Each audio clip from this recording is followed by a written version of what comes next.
Assalamualaikum warahmatullahi wabarakatuh. Innal hamdalillah nahmaduhu wa nasta'inuhu wa nastaghfiruhu wa natubu ilaih.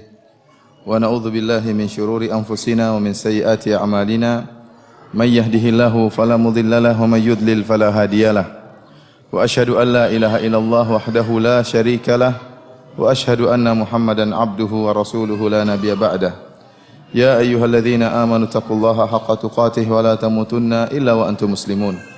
Ya ayyuhan nasu taqu rabbakumul ladzi khalaqakum min nafsin wahidah wa khalaqa minha zawjaha wa batha minhuma rijalan katsiran wa nisaa'a. Wattaqullaha alladzi tasaaluna bihi wal arham innallaha kana 'alaikum raqiba.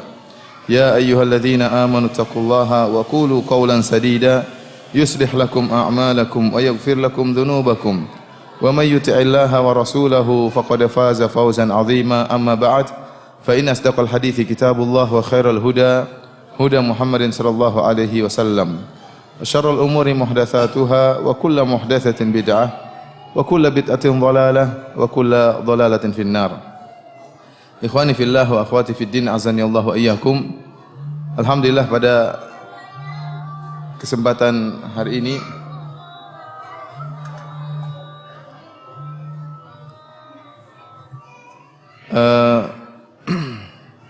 pada kesempatan yang berbahagia ini kita akan mencoba untuk mengupas tentang salah satu firqah dari firqah-firqah yang disepakati oleh para ulama tentang kesesatannya, yaitu firqah Syiah Ar-Rafidhah. Ya. Sungguhnya barang siapa yang mempelajari buku-buku yang ditulis oleh para ulama sejak zaman dahulu, sejak zaman abad keempat, seperti buku yang ditulis oleh Abu Hasan Al-Asy'ari dalam kitabnya Maqalatul Islamiyyin, yang buku tersebut khusus berbicara tentang firqah-firqah. Demikian juga misalnya kitab Al-Farqu Bainal Firaq karya Abdul Qahir Al-Baghdadi. Demikian juga kitab Al-Fisal fil Milal wan Nihal wal Ahwa karangan Ibnu Hazm rahimahullah. Maka seluruh buku-buku yang berbicara tentang firaq-firaq, tentang firqah-firqah, mereka sepakat menyebutkan bahwasanya Syiah Rafidhah merupakan firqah yang sesat. Merupakan firqah yang sesat karena Syiah Ar-Rafidhah, ya, agama mereka dibangun di atas kesesatan. Dan kesesatan mereka bahkan telah diingatkan oleh Al-Imam Syafi'i rahimahullahu taala. Al-Imam Syafi'i rahimahullahu taala pernah berkata, "Ma ra'aitu ahadan min ahli al-ahwa ashhada bizur min ar-Rafidhah." Aku tidak pernah melihat seorang pun dari ahlul ahwa, dari pengikut hawa nafsu, yang lebih pendusta daripada orang-orang Rafidhah. Ya, karena agama mereka dibangun di atas kedustaan. Kata Imam Az-Zahabi rahimahullah, syi'aruhum al-kadhib. Syiar mereka adalah kedustaan. Ya. Demikian juga kita nukilkan dari ulama Syafi'iyah yang lain seperti Al-Imam Az-Zahabi yang tadi sudah saya sebutkan perkataannya. Dalam kitabnya yang lain beliau mengatakan, yang menjelaskan akan kerusakan Rafidhah, mereka mengatakan, beliau mengatakan, wal qaum min akdzabin nasi fin naqliyat. Sungguhnya mereka orang-orang Syiah akdzabun nasi fin naqliyat, orang yang paling dusta dalam penukilan. Wa ajhalun nasi fil aqliyat, dan orang yang paling bodoh dalam masalah akal. Walihadza kanu 'indal ulama ajhalat tawaif. Oleh karenanya orang-orang Rafidhah, orang-orang Syiah di sisi para ulama adalah kelompok yang paling bodoh. Wa qad dakhala minhum 'ala ad-dini al-fasadu ma la yuhsihi illa rabbul ibad. Dan sungguhnya kerusakan telah masuk dalam agama ini melalui orang-orang Rafidhah, ya, kerusakan yang sangat banyak yang tidak mengetahuinya kecuali Allah Subhanahu wa taala. Al-Imam Az-Zahabi rahimahullah, ulama besar dari mazhab Syafi'i ini, mengingatkan kita akan tiga hal. Yang pertama bahwasanya orang-orang Rafidhah adalah akdzabun nas fin naqliyat, orang yang paling pendusta dalam penukilan. Yang kedua, orang-orang Rafidhah adalah, ya, ajhalun nas bil aqliyat, orang yang paling bodoh dalam masalah akal. Akan kita lihat bagaimana kebodohan orang Rafidhah, ya, agama mereka adalah agama yang dibangun dengan perkara-perkara yang tidak masuk akal. Dan yang ketiga, kata Imam Az-Zahabi rahimahullah, bahwasanya kerusakan dalam agama ini sangat banyak terjadi melewati orang-orang Rafidhah, masuk melalui orang-orang Rafidhah. Dan kita akan buktikan perkataan Imam Az-Zahabi rahimahullahu taala ini. Ikhwani fillah wa akhwati fid din, azani Allah wa iyyakum. Ya. Pembahasan tentang Rafidhah kita akan berbicara secara umum, kita bagi menjadi dua. Yang pertama yaitu tentang akidah mereka, akidah kaum Rafidhah, yang akidah mereka dibangun di atas kebatilan dan di atas kedustaan. Yang kedua adalah bagaimana tentang kejahatan mereka yang telah mereka lakukan dalam sejarah Islam. Karena kejahatan yang mereka lakukan dibangun di atas akidah mereka yang rusak. Dan apa yang terjadi sekarang ini, pembantaian kaum muslimin, pembantaian ahlu sunnah di Suriah, itu hanyalah salah satu dari buah akidah orang-orang Rafidhah, orang-orang Syiah yang dibangun di atas kebatilan. Sehingga mereka tidaklah membunuh ahlu sunnah di Suriah, bukan hanya sekedar masalah politik, akan tetapi mereka membunuh ahlu sunnah yang ada di Suriah dianatan, karena bagi mereka itu suatu agama. Membunuh ahlu sunnah mendatangkan surga di sisi Allah Subhanahu wa taala. Sehingga syiar mereka, uqtulus sunnah wadkhulul jannah. Bunuhlah ahlu sunnah maka kalian akan masuk dalam surga. Insyaallah kita akan bagi pembahasan kita menjadi dua pembahasan ini. Kita mulai dari tentang kerusakan yang mereka lakukan, kejahatan yang mereka lakukan. Ikhwani fillah azanillahu wa iyyakum. Adapun sejarah berdarah yang dilakukan oleh orang Syiah terhadap kaum muslimin, maka sudah sejak dahulu kala. Dan hal ini dibangun di atas keyakinan mereka bahwasanya ahlu sunnah adalah orang-orang yang kafir dan najis. Sebagaimana yang dikatakan oleh ulama besar mereka, yaitu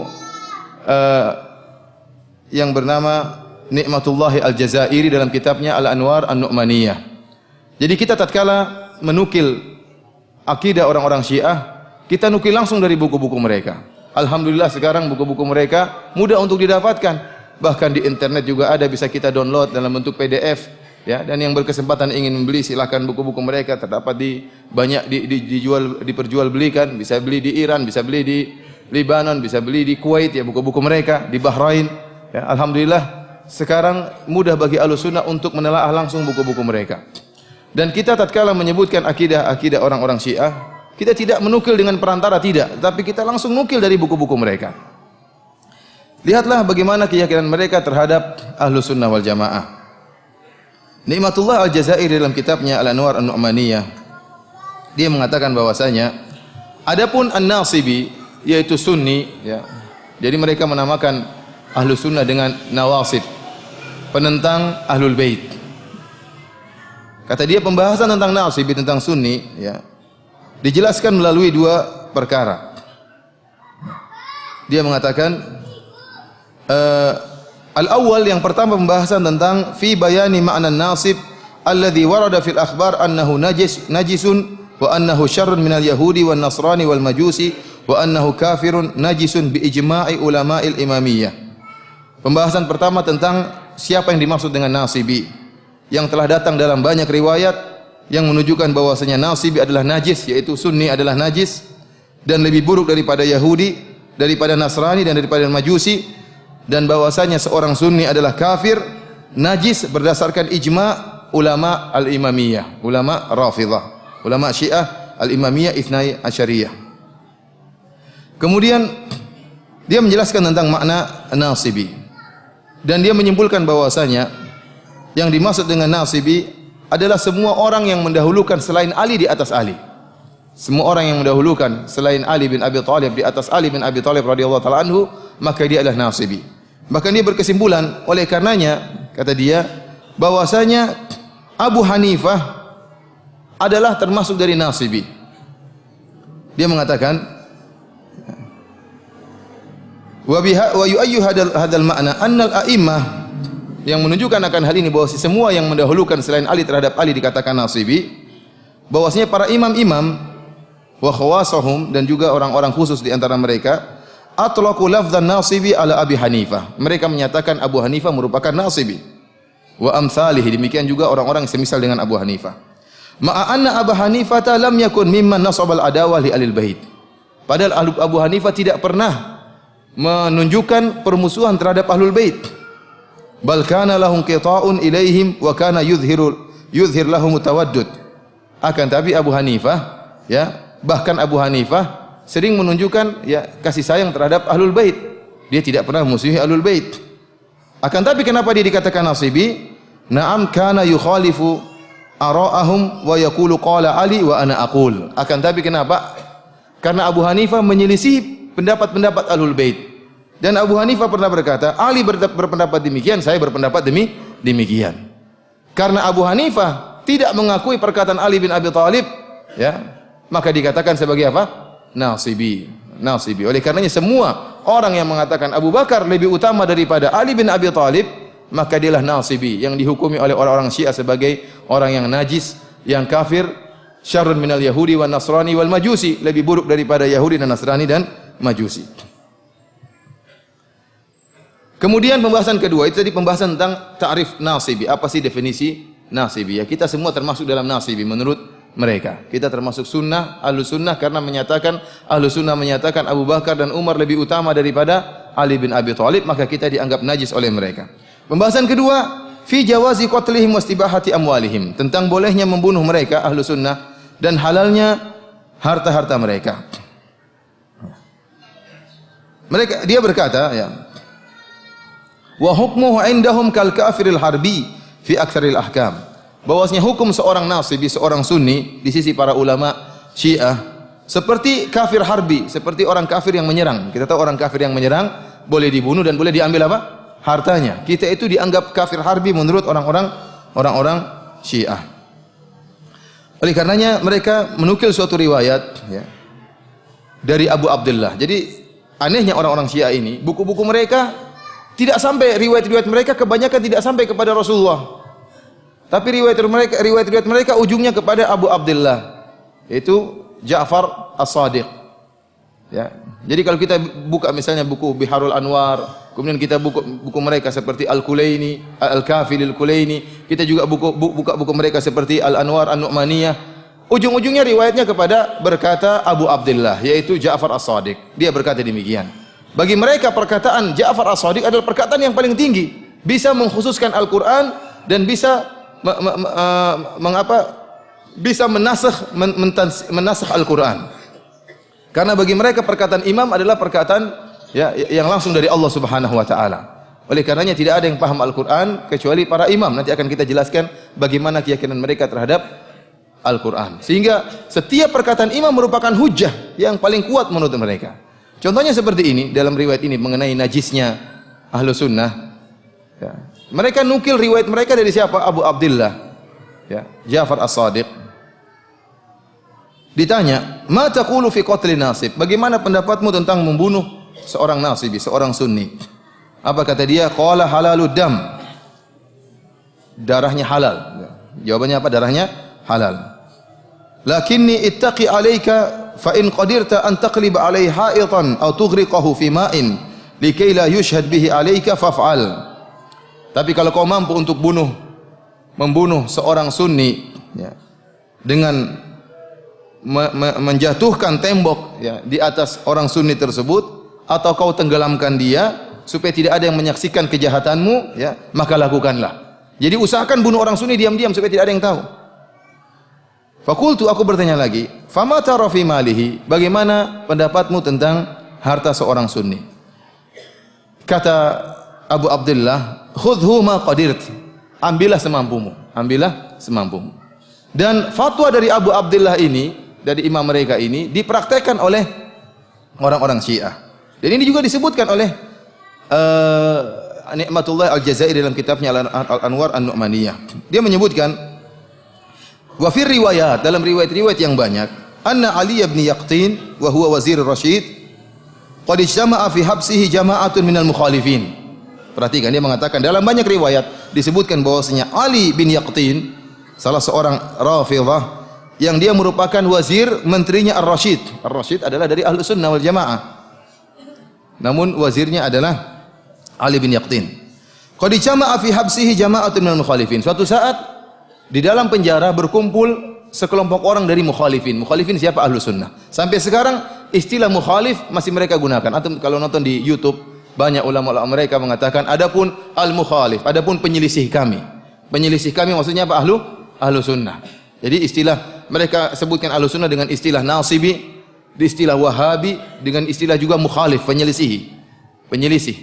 Orang-orang Ahlussunnah dikatakan yang menyelisih mereka. Wa kana min khawasis Syi'i fa amara ghilmanahu wa hadamu saqfal mahbas. Dan Ali bin Yaqtin adalah orang-orang khusus spesial dari orang-orang Syiah. Maka dia pun memerintahkan anak buahnya, maka mereka pun menjatuhkan atap dari penjara alal mahbusin, sehingga atap tersebut menimpa Ahlussunnah yang sedang di penjara tersebut. Famatu kulluhum wa kanu 500 rajulin takriban. Seluruhnya meninggal tatkala itu. Dan jumlah mereka tatkala itu sekitar 500 orang. Jadi benar-benar diterapkan. Jadi kalau bisa bunuh diam-diam, lakukan. Jatuhkan tembok, ini dipraktekkan oleh Ali bin Yaqtin. Dijatuhkanlah tembok penjara, bunuh 500 orang. Akhirnya apa? Dia ingin tahu apa hukum membunuh mereka ini, apa yang harus dia lakukan. Apakah ada kafarah yang harus dia bayar tatkala membunuh seorang sunnah? Maka dia pun bertanya kepada salah seorang dari imam mereka, yaitu Al-Kazim. Al-Imam Al-Kazim radhiyallahu anhu rahimahullah, dia bertanya tentang hukum apa yang telah dia lakukan. Maka jawaban Al-Kazim imam mereka, fakaffir an kulli rajulin qataltahu minhum bitaisin. Wahai Ali bin Yaqtin, karena kau telah membunuh mereka, maka setiap sunni yang kau bunuh, maka ada kafarahnya. Kafarahnya yaitu seekor kambing. Wa taisu khairun minhu, dan kambing lebih baik daripada sunni tersebut. Jadi kau bunuh sunni, kafarahnya apa? Kambing. Padahal kambing lebih baik daripada sunni yang kau bunuh. Apa perkataan Ni'matullah Al-Jazairi, ulama Syiah ini? Dia menta'liq, dia mengatakan apa? Fanzur ila hadhihi diyatil jazilati allati la tu'adilu diyata akhihim al-asghar wa huwa kalbu said. Lihatlah bagaimana dia terhadap pembunuhan seorang sunni, denda yang sangat hina, yang tidak sepadan dengan dendanya kalau kita membunuh saudaranya Ahlus Sunnah yang kecil, yaitu anjing pemburu. Jadi dia menamakan anjing pemburu sebagai saudara kecilnya Ahlus Sunnah. Fa inna diyatahu 20 dirhaman. Kalau kita membunuh seekor anjing pemburu, maka diyahnya 20 dirham. Wala diyata akhihim al-akbar wa huwa al-yahudi aw al-majusi fa innaha 800 dirhamin wa haluhum fil akhirati akhassu wa anjas. Demikian juga denda membunuh seorang sunni, yaitu dendanya hanya seekor kambing, tidak sepadan dengan denda membunuh saudara mereka, saudara besar mereka. Siapa? Yaitu Yahudi atau Majusi. Karena denda membunuh seorang Yahudi atau Majusi 800 dirham. Ya, kambing mungkin 1 dirham aja.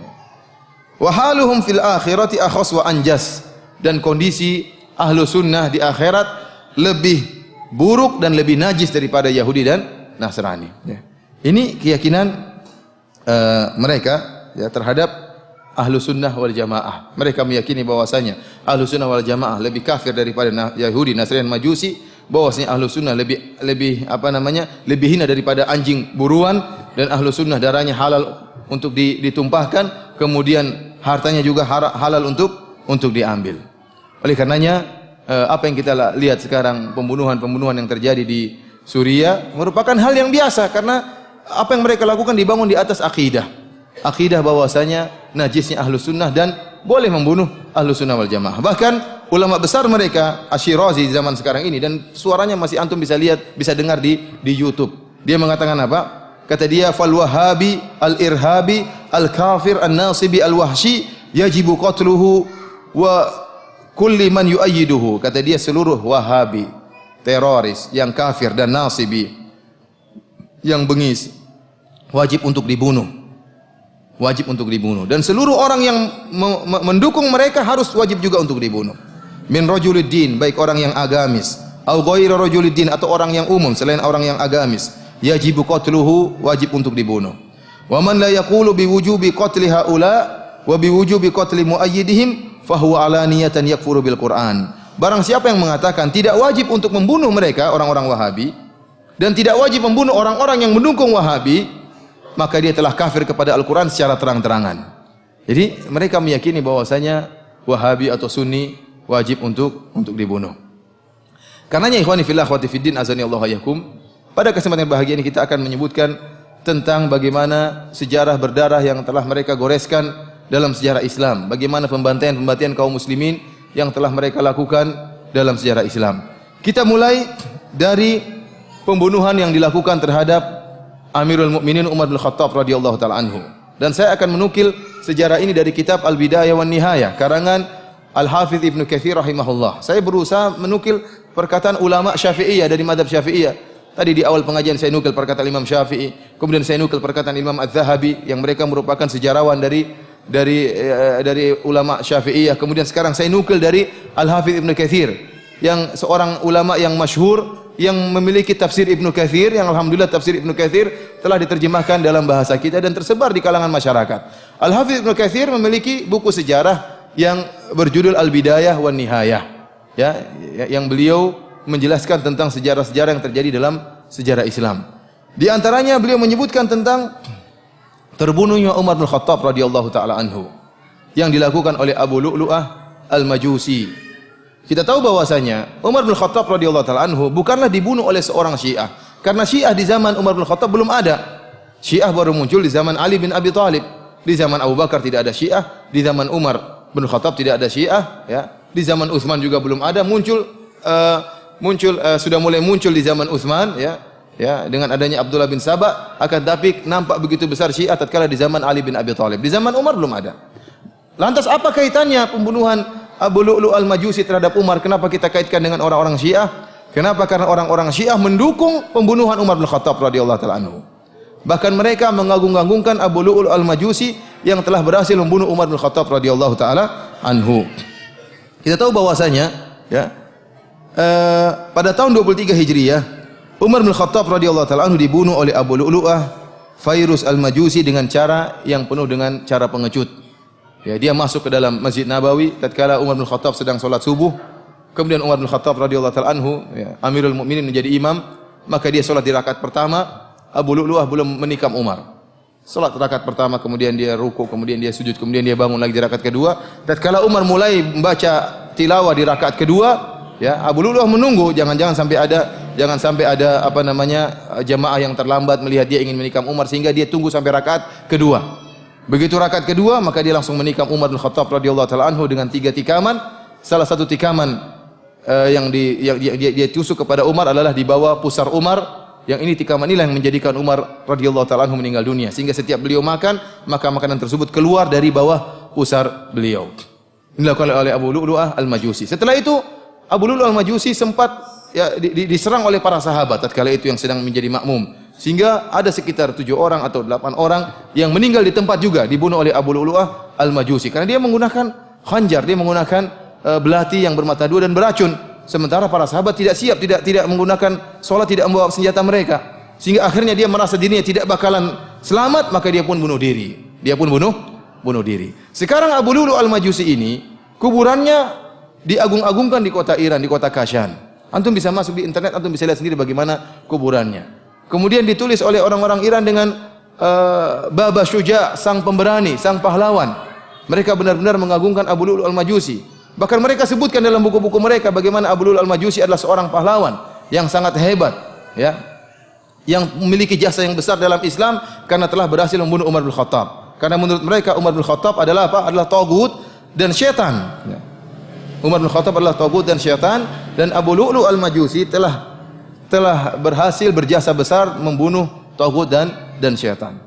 Akhirnya sekarang orang-orang Iran, orang-orang Syiah Rafidah mengadakan perayaan terbunuhnya Umar bin Khattab radhiyallahu taala anhu. Mereka bahagia dengan terbunuhnya Umar bin Khattab radhiyallahu taala anhu. Sebagaimana mereka merayakan hari kematian Aisyah radhiyallahu taala anha. Antum bisa lihat di YouTube bagaimana Yasir Al-Habib merayakan hari kematian Aisyah. Kenapa dia mengatakan hari ini adalah hari tewasnya Aisyah? Kita bergembira karena Allah memindahkan Aisyah dari dunia menuju neraka jahanam. Kita berbahagia. Ya. Jadi mereka senang dengan meninggalnya tokoh-tokoh para sahabat. Di antaranya Umar bin Khattab radhiyallahu taala anhu. Padahal kita tahu bahwasanya Abu Lu'lu'ah Al-Majusi bukanlah pemberani tapi pengecut. Dia tidak berani berduel dengan Umar bin Khattab radhiyallahu taala anhu, tetapi dia menikam dari belakang. Dia penakut, pengecut, dan dia dengki kepada Umar bin Khattab radhiyallahu taala anhu karena Umar bin Khattab telah menjatuhkan negara Persia, negeri Persia, dan telah memadamkan apinya orang-orang Majusi. Sehingga dia pun hasad kepada Umar dan membunuh Umar bin Khattab radhiyallahu taala anhu. Abu Lu'lu'ah Al-Majusi ini jelas orang Majusi. Namun orang-orang Iran, orang-orang Rafidhah menulis tulisan yang banyak menunjukkan Abu Lu'lu' adalah seorang muslim. Seorang muslim memiliki jasa yang besar. Antum masuk dalam website mereka ada. Ini bukan omong kosong. Antum masuk dalam website mereka, antum baca bagaimana mereka membela Abu Lu'lu' al-Majusi. Bahkan mereka berdoa kepada Allah Subhanahu wa taala, Allahumma hsyurna ma'a Abi Lu'lu'. Di antara doa mereka, ya Allah, kumpulkanlah kami di padang mahsyar dengan Abu Lu'lu' al-Majusi. Kita bilang apa? Amin, ya Pak. Amin. Di antara kegoblokan orang-orang Syiah menunjukkan bahlulnya mereka. Kok bisa kuburannya Abu Lu'lu' al-Majusi ada di Iran? Abu Lu'lu' al-Majusi dibunuh di mana? Di Madinah, di Masjid Nabawi, terbunuh. Bunuh diri, bukan terbunuh, bunuh diri. Kok bisa mayatnya sekarang ada di mana? Di Iran. Ya, mereka kirim pakai kargo apa tatkala itu? Ya. Tapi demikian orang-orang apa? Orang-orang Iran. Agama mereka dibangun di atas khurafat. Sehingga mereka buat ada kuburan Abu Lu'lu' al-Majusi, mereka beribadah di situ, mereka bertawassul dengan Abu Lu'lu' al-Majusi karena mereka anggap Abu Lu'lu' al-Majusi adalah seorang wali di antara wali-wali Allah Subhanahu wa taala. Oleh karena kita katakan kejahatan pertama yang diagung-agungkan oleh orang-orang Syiah adalah terbunuhnya Amirul Mukminin Umar bin Khattab radhiyallahu taala anhu. Dan subhanallah, kalau antum lihat bagaimana kekejian mereka terhadap Umar bin Khattab radhiyallahu taala anhu. Umar bin Khattab radhiyallahu taala adalah seorang yang luar biasa, pemberani, seorang yang hebat, tokoh kaum muslimin, ya. Dan para sahabat pun demikian. Namun orang-orang Rafidhah ya menggambarkan tentang Umar sebaliknya. Umar dikatakan sebagai bencong, ya, sebagai orang yang homoseksual, ya. Ini dalam buku-buku mereka. Kadang kalau kita baca perkataan mereka kita tidak kuat karena saking buruknya perkataan mereka terhadap Umar bin Khattab radhiyallahu taala anhu. Kita tahu dalam hadis-hadis bagaimana Umar bin Khattab radhiyallahu taala anhu, kemuliaan Umar sangat banyak. Ya, Umar bin Khattab beberapa kali idenya disepakati oleh Allah. Allah turunkan ayat-ayat sesuai dengan idenya Umar bin Khattab radhiyallahu taala anhu. Kemudian bagaimana hebatnya Umar sehingga para sahabat mengatakan kami tidak pernah bisa sholat di Masjid Haram kecuali setelah Islamnya Umar bin Khattab radhiyallahu taala anhu. Bahkan Rasulullah SAW berdoa, ya Allah, masukkanlah Umar ke dalam Islam. Sehingga tatkala Umar bin Khattab masuk dalam Islam, maka jayalah para sahabat tatkala itu. Ada kejayaan, ada kekuatan. Kenapa? Karena Umar telah masuk Islam. Bahkan Umar, jangankan manusia, syaitan pun takut, kata Nabi SAW. Ya Umar, malak ya ka syaitan, salikan fajjan illa salaka fajjan ghayra fajjik. Kata Nabi SAW, wahai Umar, tidaklah syaitan bertemu dengan engkau sedang melewati satu jalan kecuali syaitan cari jalan yang lain. Syaitan dia takut sama Umar. Jangankan manusia, syaitan orang kafir. Syaitan pun takut sama Umar bin Khattab radhiyallahu taala anhu. Bagaimana gagahnya Umar bin Khattab radhiyallahu taala anhu. Digambarkan oleh orang Syiah sebaliknya. Kata mereka Umar bin Khattab adalah seorang yang bencong, yang gagah perkasa jadi apa? Bencong. Bahkan mereka mengatakan Umar bin Khattab punya penyakit di duburnya dan tidak mungkin penyakitnya sembuh kecuali diberikan air mani laki-laki. Jadi Umar disodomi menurut mereka. Bayangkan, bukan cuma bencong yang jago, bencong yang bencong sekalian. Sudah jadi bencong disodomi lagi. Ini kan perkataan yang buruk tentang Umar bin Khattab radhiyallahu taala, dan demikianlah ya orang-orang Syiah yang bahlul kalau sudah berdusta, dustanya seperti itu, dusta yang sangat ngawur, ya. Menggambarkan Umar adalah seorang yang pengecut, syaitan dan bencong dan lain sebagainya. Oleh karenanya mereka bangga dengan terbunuhnya Umar bin Khattab radhiyallahu taala anhu.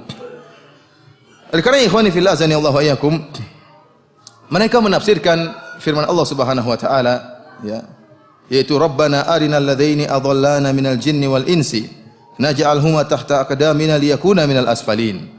Tatkala penduduk neraka jahanam berdoa kepada Allah atau minta kepada Allah, ya Allah, tunjukkanlah kepada kami dua orang atau dua dari jin dan manusia, gitu. Dua makhluk dari jin dan manusia, naj'alhuma tahta aqdamina, agar kami injak-injak mereka di bawah kaki kami. Liyakuna minal asfalin, agar kedua makhluk ini ya menjadi orang-orang yang paling rendah. Kata mereka, dua makhluk ini yang akan diinjak-injak di neraka jahanam dari jin dan manusia adalah Umar dan Abu Bakar. Ini perkataan mereka dalam kitab Biharul Anwar. Biharul Anwar ini kitab yang paling mulia, paling top di sisi mereka. Jadi ada beberapa kitab yang top di antara mereka seperti Al-Kafi karangan Al-Kulaini, kemudian juga Biharul Anwar karangan Al-Majlisi. Dan subhanallah, sebagian ulama mengatakan kitab-kitab ini dahulu di zaman Syekhul Islam Ibnu Taimiyah tidak sempat menelaah kitab-kitab orang-orang Syiah seperti Al-Kafi dan juga Biharul Anwar. Sehingga Ibnu Taimiyah dalam beberapa perkara dia mengatakan haddatsani thiqah ya, orang fiqh mengatakan kepada aku bahwasanya orang Syiah meyakini demikian. Padahal itu sudah jelas mutawatir dalam agama Syiah. Namun Syekhul Islam Ibnu Taimiyah tatkala membantah Syiah tidak sempat menelaah buku-buku mereka. Kita alhamdulillah sempat menelaah buku-buku mereka. Sekarang buku-buku mereka nampak. Dalam kitab Biharul Anwar, kitab yang dimuliakan oleh mereka, kitab yang muktamad isi mereka, disebutkan bahwasanya dua orang yang akan diinjak-injak pada hari kiamat adalah Abu Bakar dan Umar.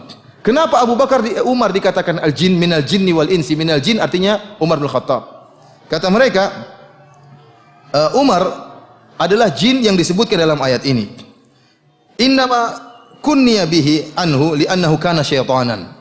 Kenapa Umar dikatakan jin dalam ayat ini? Karena Umar adalah syaitan. Imma li'annahu kana syaraka syaitan likaunihi waladu zina, ya. Karena dia anak zina sehingga dikatakan apa? Syaitan, ya. Au li'annahu kana fil makr wal khadi'ah ka syaitan, atau dia memang tatkala menipu, ya, seperti syaitan. Sehingga mereka mengatakan Umar apa? Syaitan dan jin dan tagut dan lain sebagainya. Ikhwani fillah azanillahu wa iyyakum. Ini kejahatan pertama sejarah berdarah yang didukung oleh orang Syiah. Adapun kejahatan berikutnya yang dilakukan oleh orang Syiah, ya, seperti pengkhianatan besar-besaran yang dilakukan oleh seorang Rafid yang bernama Ibnul Alqami dan juga Nasiruddin At-Tusi Ar-Rafidi yang menyebabkan terbunuhnya sekitar 1,5 juta kaum muslimin di kota Baghdad. Dan ini pun disampaikan oleh Al-Hafiz Ibnu Katsir rahimahullah dalam kitabnya Al-Bidayah wan Nihayah. Yang peristiwa tersebut terjadi pada tahun 656 Hijriyah di zaman Khalifah Al-Mu'tasim. Al-Mu'tasim rahimahullahu taala, ya, adalah raja terakhir dari dinasti Abbasiyah. Dan dia memiliki seorang perdana menteri yang bernama Ibnul Alqami. Ibnul Alqami seorang Rafidhah dan hakut, sangat dengki kepada Ahlus Sunnah wal Jamaah. Ya, padahal dia sudah dibaiki oleh Al-Mu'tasim bertahun-tahun, dia menjadi perdana menteri, dimuliakan oleh Al-Mu'tasim. Namun ingat, orang Syiah memiliki makar, senantiasa berharap kapan Ahlus Sunnah bisa habis, bisa dihancurkan. Sehingga tatkala dia ingin menghancurkan dinasti Ahlus Sunnah, dia membuat rencana jangka panjang. Orang Syiah itu bukan orang-orang yang tidak punya tanzim, tidak punya aturan, enggak, mereka punya aturan dan mereka punya rencana-rencana. Rencana berapa tahun berikutnya, rencana 50 tahun berikutnya, ya, untuk menguasai dunia, untuk menghabisi Ahlus Sunnah. Di antaranya rencana yang dilakukan oleh Ibnu Al-Qam, dan ini disebutkan oleh Ibnu Katsir rahimahullahu taala. Makanya saya sering mengangkat Ibnu Katsir karena saya tahu kebanyakan kita di tanah air Indonesia bermadzhab Syafi'i. Maka ingatlah, ini perkataan ulama Syafi'iyah. Apakah kita mendustakan perkataan Imam Syafi'i? Apakah kita mendustakan perkataan Imam Az-Zahabi? Apakah kita mendustakan perkataan Al-Hafidz Ibnu Katsir rahimahullah yang telah menjelaskan akan bahayanya Rafidhah? Ya.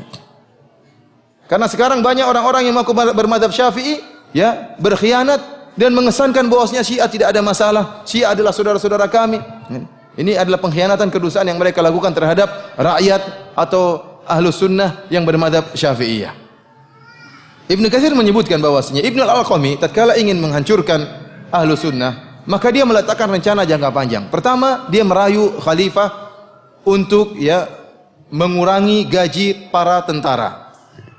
Serdadu atau tentara tatkala itu pasukan yang ada di Baghdad jumlahnya sekitar 100.000. Maka dikurangi gajinya. Ini tidak perlu, sekarang ada perdamaian, tidak ada keributan, tidak ada masalah. Kurangi saja gaji para tentara tersebut, digunakan untuk yang lain. Akhirnya gaji tentara dikurangi. Tatkala gaji tentara dikurangi, tentara jadi malas jadi tentara. Ya. Kemudian apalagi banyak orang-orang yang dipreteli dari diwan gaji, dari daftar gaji si fulan tentara ini tidak diberi gaji. Sehingga akhirnya tentara yang tadinya jumlah 100.000 berkurang, mengundurkan diri, sampai tinggal tentara yang ada di Baghdad dari 100.000 menjadi 10.000, tinggal sedikit, tinggal 10.000. Ini berjalan dengan bertahun-tahun. Setelah jumlah tentara menjadi 10.000, maka dia pun mengirim surat kepada Holako, ya, penyembah berhala, dikirim surat dari Tatar, kirim surat bahwasanya seranglah Baghdad karena pasukan tentara tinggal sedikit. Dan ternyata Holako punya penasehat, Nasiruddin At-Tusi, dan juga seorang Rafidhah. Seorang Rafidhah ini adalah penasehat penyembah berhala, ya, Holako. Maka terjadilah kerjasama antara menteri dari Mu'tasim dan penasihat dari Holako. Ini mengirim surat kepada temannya. Maka datanglah Holako dengan pasukannya ingin menyerang kota Baghdad, maka masuklah mereka di kota Baghdad. Tatkala mereka datang ingin menyerang kota Baghdad, maka Khalifah Al-Mu'tasim bersama pasukan yang tinggal sedikit 10.000 tersebut siap bertempur, ya, berjihad di jalan Allah Subhanahu wa taala. Di sini Ibnu Al-Alqami berperan lagi. Dia mengatakan tidak perlu khalifah kita berperang, kita berdamai saja dengan Holako. Maka datanglah engkau bersama sebagian anak buah untuk bertemu dengan Holako. Dirayu oleh Ibnu Al-Alqami. Maka berangkatlah Al-Mu'tasim dengan beberapa anak buahnya bertemu dengan Holako. Maka kemudian dihinakan dan dibunuh oleh Holako. Setelah dibunuh khalifahnya, maka mereka pun masuk dalam kota Baghdad dan mereka menumpahkan darah kaum muslimin, darah ahlu sunnah yang tatkala itu berjumlah sekitar 1,5 juta ahlu sunnah wal jamaah dibunuh oleh Holako akibat kerjasama antara Ibnul Alqami seorang Syiah dan juga Nasruddin At-Tusi juga seorang Syiah. Ikhwani fillah azanillahu wa iyyakum, kasus terbunuhnya ahlu sunnah ini diakui juga oleh sejarawan Syiah. Mereka tidak mendustakan peristiwa ini. Dan itu terjadi di abad ke-7, sementara Ibnu Katsir di abad ke-8. Ibnu Katsir tentunya tahu persis tentang kejadian tersebut karena jarak cuma berapa? Sekitar satu abad. Kejadian yang 656 Hijriah abad ke-7, Ibnu Katsir adalah ulama abad ke-8. Sehingga jaraknya tidak jauh. Jadi Ibnu Katsir tidak omong kosong. Dan peristiwa ini pun diakui oleh orang Syiah seperti yang diakui oleh Ibnu Sa'i dalam kitabnya A'yanu Syiah, tokoh-tokoh Syiah. Ya, dia menyebutkan bahwasanya tentang peristiwa terbunuhnya Khalifah Al-Mu'tasim dan jatuhnya Daulah Al-Abbasiyah. Dia mengatakan wasababuhu anna wazir al-khalifah Muayyiduddin Ibn al-Alqami kana rafidhiyan wa kana min ahli al-karh. Dia mengatakan sebab jatuhnya negara Abbasiyah karena menteri sang khalifah yang bernama Ibnul Alqami. Kemudian dia melaqabi Ibnul Alqami yang mengatakan Muayyiduddin, penolong agama Ibnul Alqami. Kana rafidhiyan, dan dia adalah seorang Rafidhah. Dia seorang apa? Rafidhah. Ini yang mengatakan demikian siapa? Adalah sejarawan Syiah sendiri. Yang orang ini, sejarawan Syiah Ibnu Sa'i ini meninggal pada tahun 674 Hijriah. Peristiwa terjadi 656 Hijriah, dia meninggal 674 Hijriah. Jadi dia benar-benar mengetahui kejadian tersebut. Dan dia menyatakan dalam buku sejarahnya yang berjasa menjatuhkan Daulah Abbasiyah, Daulah Ahlu Sunnah adalah Muayyiduddin, penolong agama Ibnul Alqami, dan dia adalah seorang Rafidhah. Demikian juga Al-Khumaini. Al-Khumaini mengganggu-ganggukan Nasruddin At-Tusi. Dalam kitabnya Al-Hukum Al-Islamiyah, Al-Khumaini berkata, wa yash'urun nasu bil khasara aidan bi fuqdanil hawajah Nasruddin At-Tusi. Sungguhnya masyarakat atau manusia merasa rugi dengan hilangnya tokoh ulama Nasruddin At-Tusi. Mimman qaddama khadamatin jalilatan lil Islam, yang telah memberi sumbangsi yang besar bagi Islam. Siapa? Nasruddin At-Tusi. Apa sumbangsinya? Membunuh ahlu sunnah yang berjumlah 1.500.000 orang. Ini dibangga-banggakan oleh Al-Khumaini. Demikian juga diakui oleh sebelum Khumaini Mirza Muhammad Baqir Al-Khawansari Al-Asbahani yang wafat pada tahun 1313 Hijriah dalam kitabnya Raudhatul Jannat. Ini juga buku yang jadi pedoman oleh orang-orang Syiah Rafidhah. Dia mengakui tentang pembantaian ahlu sunnah yang disebabkan oleh orang Rafidhah. Dia mengatakan apa? Bahkan dia bangga. Dia mengatakan, ila an asala min dima'ihim al-akhdhar ka'amsalil anhar fanhara biha fi ma'i dujlah. Kata dia, sampai akhirnya tertumpahkanlah darah ahlu sunnah yang kotor sebagaimana mengalirnya sungai-sungai. Fanhara biha fi ma'i dujlah, maka kemudian darah-darah kotor tersebut tenggelam dalam sungai Dujlah. Wa minha ila nari jahannam daril bawar. Kemudian setelah darah-darah yang kotor tersebut masuk di sungai Dujlah, nanti akhirnya akan lari ke dalam neraka Jahannam. Ya, jadi dia bangga dengan terbunuhnya ahlu sunnah, dan dia mengatakan mereka 1.500.000 orang tersebut semuanya akan masuk dalam neraka Jahannam. Demikian juga dia memuji Nasruddin At-Tusi, ya, karena pembantaian ini merupakan kerjasama antara Ibnul Alqami dengan Nasruddin At-Tusi. Dia mengatakan, faraggabahul muhaqqiq qaddasa sirrahu fi taskhiri Iraqil Arab fa azama halaku khan ala fathi Baghdad. Kata dia, faraggabahul muhaqqiq, Maka Al-Muhaqqiq, seorang alim, Nasruddin At-Tusi, kemudian memprovokasi Holako untuk menyerang kota Baghdad. Dan dia akui. Dia bilang Nasruddin At-Tusi adalah apa? Tokoh yang muhakkik, orang alim yang telah memprovokasi Holako untuk membunuh Ahlussunnah di Baghdad. Dia banggakan hal ini. Ini menunjukkan bahwasanya orang-orang Syiah bangga dengan terbunuhnya Ahlussunnah wal Jamaah. Ikhwani fillah azanillahu iyyakum.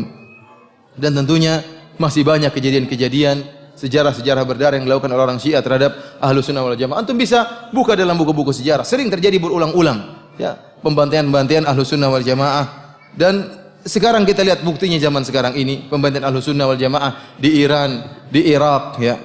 Kemudian yang sekarang parah-parahnya di Suriah, ya. Luar biasa bagaimana Ahlussunnah dibunuh, tidak mengenal apakah, tidak membedakan antara orang tua dengan anak-anak, wanita, ya. Semuanya dibunuh, wanita diperkosa kemudian dibunuh. Ya, anak-anak dicincang, orang tua dibunuh. Mereka tidak peduli karena bagi mereka membunuh Ahlussunnah adalah pahala yang mendapatkan pahala yang besar, memasukkan mereka ke dalam surga.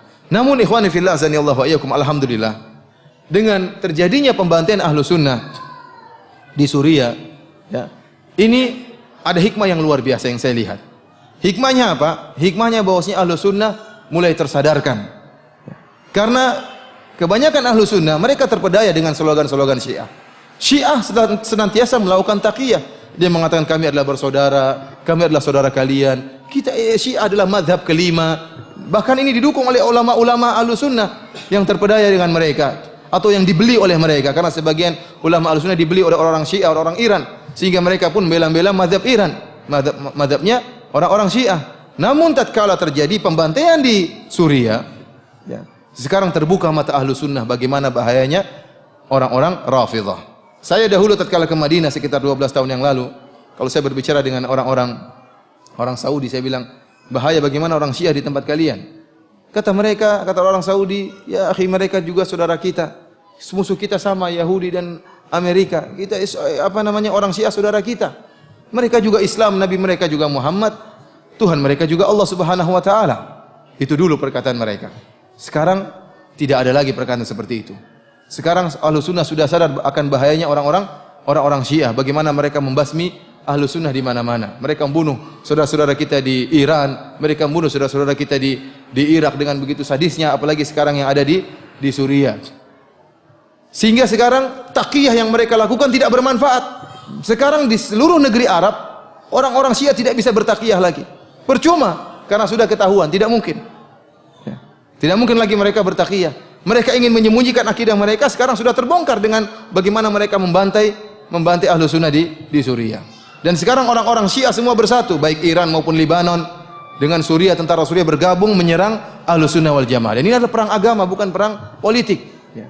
Perang agama, buktinya orang-orang Iran semua gabung, orang Syiah semua gabung dalam barisannya Bashar al-Assad untuk menyerang Ahlussunnah wal Jamaah. Namun ikhwani fillah azanillahu wa iyyakum, yang saya khawatirkan adalah di tanah air kita. Di tanah air kita ini orang-orang masih banyak bisa ditipu, masih banyak bisa dibohongi. Taqiyahnya orang-orang Syiah di tanah air kita laris. Masih laris. Kenapa? Karena orang-orang Indonesia orang yang baik-baik, ya, sering berhusnudzon, ya. Sehingga tatkala orang Syiah mengatakan kami saudara, mereka masih mempercayai kedustaan orang-orang Syiah. Bahkan ada beberapa berita-berita dusta yang disebarkan oleh orang-orang Iran, orang-orang Syiah, yang ditelan mentah-mentah oleh orang-orang Indonesia. Ya, seperti kasus beberapa kali saya sebutkan atau saya tulis di website tentang beberapa berita kedustaan yang digembar-gemborkan oleh orang-orang Iran. Seperti berita misalnya mereka mengatakan pemerintah Saudi akan membongkar kuburan Nabi dan memindahkan kuburan Nabi di tempat yang lain. Ini ternyata setelah dicek, beritanya berasal dari kantor berita Farsi Agency, kantor beritanya orang-orang Iran. Ya, dan kita sudah cek sendiri, ternyata benar dari kantor berita Iran. Lihat bagaimana berita ini termakan atau ditelan mentah-mentah oleh sebagian orang Indonesia. Bahkan ikut disebarkan sebagian orang-orang yang benci kepada kerajaan Arab Saudi, ikut menyebarkan untuk menjelek-jelekan Arab Saudi. Padahal itu adalah bualannya orang-orang Syiah. Lihatlah bagaimana liciknya orang-orang Syiah. Sekarang pemerintah Saudi punya niat baik memperluas Masjid Nabawi dan memperluas Masjidil Haram, dan sudah dilakukan oleh sejak zamannya Malik Fahad, Raja Fahad. Kemudian sekarang dilanjutkan oleh proyek tersebut oleh Raja Abdullah. Maka ingin memperluas Mekah, dan sekarang kita bisa lihat bagaimana perluasan Mekah, proyek raksasa yang luar biasa demi berkhidmah kepada kaum muslimin. Dan di antaranya juga akan terjadi proyek pelebaran Masjid Nabawi, dan saya dengar akan dikerjakan setelah pelaksanaan ibadah haji, karena sekarang belum mulai dikerjakan, dan itu memerlukan biaya yang sangat luar biasa, dan semuanya dilakukan demi khidmah kepada kaum muslimin. Bukankah ini kebaikan kerajaan Arab Saudi? Ini kebaikan. Tetapi orang-orang Iran untuk memalingkan dari kebaikan Arab Saudi, dia buat isu bahwasanya kerajaan Arab Saudi akan memindahkan kuburan Nabi sallallahu alaihi wasallam. Orang-orang akhirnya lupa dengan jasa Arab Saudi yang ingin berbesar Masjid Nabawi, malah terpancing dengan orang Arab Saudi kurang ajar ingin memindahkan kuburan Nabi sallallahu alaihi wasallam. Padahal ini dusta besar. Lihat pintarnya, liciknya orang-orang Syiah. Sehingga orang pun lupa dengan kebaikan Arab Saudi, yang diingat keburukan. Mulailah sebagian orang Indonesia, ya, terutama orang yang mengaku sebagai aswaja, mencela dan mencaci maki Arab Saudi, padahal semuanya berita dusta. Di antara berita dusta yang mereka sebarkan pula, contohnya mereka mengatakan, ya, Arab Saudi telah menghapus Israel dari daftar musuh. Ini tersebar pula, ternyata dicek dari kantor berita Iran juga. Ya. Kata mereka Arab Saudi menghapus daftar Israel dari daftar musuh. Sekarang saya tanya, sejak kapan Arab Saudi punya daftar musuh dan daftar teman? Kemudian daftar musuhnya dihapus. Tidak ada, ini kebohongan saja. Kemudian kalau Arab Saudi ingin menghapus Israel dari daftar musuh, ngapain dia sebut-sebutkan? Lihat, Israel sekarang jadi teman kita. Ini nggak benar seperti ini. Luar biasa, ini kedustaan, tapi dimakan telan-telan, dimentah-mentah oleh orang-orang, sebagian orang-orang Indonesia. Sementara dengan isu seperti ini, seakan-akan orang Arab Saudi tidak punya jasa sama Palestina. Ini dusta besar. Orang Arab Saudi, satu orang saja kalau nyumbang kepada rakyat Palestina bisa bermiliar-miliar. Satu orang saja dari pedagang di Arab Saudi, ya. Dan mereka punya dana khusus tahunan untuk disumbangkan kepada rakyat Palestina. Dan Arab Saudi alhamdulillah sampai sekarang menyumbang di mana-mana. Di orang-orang Mesir mereka sumbang untuk bantuan kepada saudara-saudara mereka di Mesir, terutama terhadap saudara-saudara mereka di Palestina, kemudian saudara-saudara mereka di Suriah, disumbang terus oleh orang-orang Arab Saudi. Sementara dengan isu yang dibuat oleh orang Syiah ini, maka orang-orang melupakan kebaikan Arab Saudi. Contoh lagi isu yang dibuat oleh orang Syiah dan sekarang tersebar luar biasa sekarang ini. Bahwasanya orang-orang Wahabi takfiri, suka mengkafirkan kaum muslimin dan bengis, menumpahkan darah, sampai dibuatlah sebuah buku, ya, yang menulis tentang sejarah berdarah sekte Wahabi. Menggambarkan orang yang baca buku itu berkesimpulan bahwasanya orang-orang Wahabi bengis, suka membunuh kaum muslimin. Ini dusta yang sangat konyol dan super konyol. Sekarang tanya sama jemaah haji dan jemaah umrah, apakah mereka kalau pergi ke Arab Saudi melaksanakan ibadah haji ketakutan akan dibunuh oleh orang-orang Arab Saudi? Tanya sama mereka, apakah mereka ketakutan kalau ke sana? Bukankah Arab Saudi merupakan sumbernya Wahabi? Apakah mereka bengis membunuh kaum muslimin, menumpahkan darah kaum muslimin, ataukah sebaliknya mereka malah mengeluarkan dana untuk berkhidmah kepada kaum muslimin? Jawabannya yang kedua, justru mereka mengeluarkan dana bagaimana berkhidmat kepada kaum muslimin, mereka bagaimana meluaskan Masjid Nabawi, meluaskan Masjidil Haram, bagaimana mereka menyebarkan Al-Quran secara gratisan, bahkan dana gratisan Al-Quran pun dikorupsi oleh sebagian orang di sini. Sampai saya ketemu sama sebagian orang Saudi, dia mengatakan, bagaimana Aceh sekarang? Apakah mereka sudah bisa bangun rumah? Saya bilang, kayaknya belum. Sampai orang Saudi mengatakan, ya akhi, dana kalau yang kita sumbangkan itu semua dimanfaatkan, itu mereka sudah bisa bangun rumah. Enggak tahu di mana, disunat di mana dananya. Ya, artinya, subhanallah. Jadi isu yang berkembang luar biasa. Ya. Kita bukan dalam rangka kita ingin menyampaikan kenyataan. Arab Saudi adalah negara Islam, ya, yang penuh dengan kekurangan. Tetapi secara global kebaikan mereka masih lebih banyak. Ya. Kemudian mereka adalah satu-satunya negara yang menegakkan hukum Islam. Tidak ada negara lain seperti negara Arab Saudi di mana kemaksiatan tidak bebas. Antum ke Madinah, ke Mekah, alhamdulillah tidak ada namanya tempat perzinahan, tidak ada namanya tempat minum bir atau dan lain sebagainya. Antum masuk dalam supermarket, antum mendengar bacaan murattal Al-Qur'an. Ya, di sini mana ada seperti itu? Akan tapi luar biasa bagaimana isu yang dibuat oleh orang Iran. Di antara isu yang dibuat oleh orang Syiah juga, seperti misalnya mereka mengatakan ada seorang Wahabi yang naik di atas kubah hijaunya Nabi dan ingin menghancurkan kubah hijau, akhirnya terkena petir. Akhirnya mati di atas kubah hijau tersebut, sampai sekarang mayatnya masih ada di atas. Tidak ada yang berani turunkan. Ini dusta yang sangat konyol. Kalau ingin menghancurkan kubah, ngapain manjat kubah? Orang goblok yang manjat kubah ingin ngelepasin yang nggak bisa, pinginnya dari bawah hancurin. Dan orang yang ke Madinah tidak ada mayat di atas itu. Itu hanya kedustaan, tapi disebarkan juga oleh sebagian kaum muslimin, termakan dengan kedustaan ini. Oleh karena ikhwani fillah azanillahu ayakum, kita ini di sini masih termakan dengan berita. Kita sampai berita kepada kita dengan bentuk yang tidak benar. Sebagai contoh misalnya kita bicara dengan Qaddafi. Qaddafi, kalau antum tanya orang Arab manapun, orang Libya ke antum tanya, orang Kuwait ke antum tanya, orang Emirat, orang Bahrain, yang penting orang Arab, antum tanya bagaimana Qaddafi, mereka mengatakan Qaddafi bajingan, semua orang tahu. Kenapa? Betapa bengisnya Qaddafi membunuh orang-orang yang multazim, orang-orang yang istiqomah dibunuh, ya, dibasmi, dibunuh di penjara. Bahkan teman saya orang Libya mengatakan, kami tidak bisa sholat 5 waktu di satu masjid. Kalau sampai kami sholat 5 waktu satu masjid pasti ditangkap. Jadi sholat duhur di masjid ini, sholat asar tempat lain, sholat maghrib di masjid yang lain. Kenapa? Karena bahayanya apa? Intel-intelnya orang-orang Qaddafi. Tetapi Qaddafi sampai di tanah air kita pahlawan luar biasa. Bagaimana berita bisa apa? Bisa merubah, ya, kenyataan yang ada. Padahal antum tanya orang Arab manapun, karena orang Arab tidak bisa dibohongi. Karena berita dengan apa? Bahasa Arab. Di sini semuanya bisa berubah. Bisa dijadikan pahlawan, penjahat dikatakan pahlawan, ya. Kenapa? Karena Indonesia mudah termakan dengan isu-isu berita yang ada kebohongan. Oleh karena yang saya khawatirkan tentang masalah Syiah adalah di tanah air kita. Karena rakyat kita, ya, karena ketidaktahuan dan karena sifat mereka yang husnudzon, berbaik sangka, masih bisa dibohongi oleh orang-orang Syiah. Namun, ya, kalau terjadi sesuatu, maka akan nampak kebusukan orang-orang Syiah. Kita lihat sekarang orang Syiah sekarang, mereka jumlah mereka masih sedikit, mereka sudah berani, ya, mengancam ahlu sunnah. Seperti Jalaluddin Rahmat mengatakan, apakah, ya, kita akan memindahkan konflik Irak ke Indonesia? Ini jumlah mereka masih sedikit, mereka sudah berani berkoar-koar. Bagaimana kalau jumlah mereka banyak? Oleh karena saya waktu ceramah di PTIK, di sekolah perwira polisi, saya sampaikan kepada salah seorang yang bintang 1, ya, Brigjen atau, ya, saya katakan kepada dia, tidak mungkin kita akan meraih perdamaian di tanah air kita kalau orang-orang Syiah berkembang. Mustahil. Kenapa? Kalau muncul orang-orang Syiah, kemudian mereka mengatakan Abu Bakar terlaknat, Umar terlaknat, Aisyah pezina, apakah orang Islam akan diam-diam saja? Tidak mungkin. Pasti terjadi pertumpahan darah.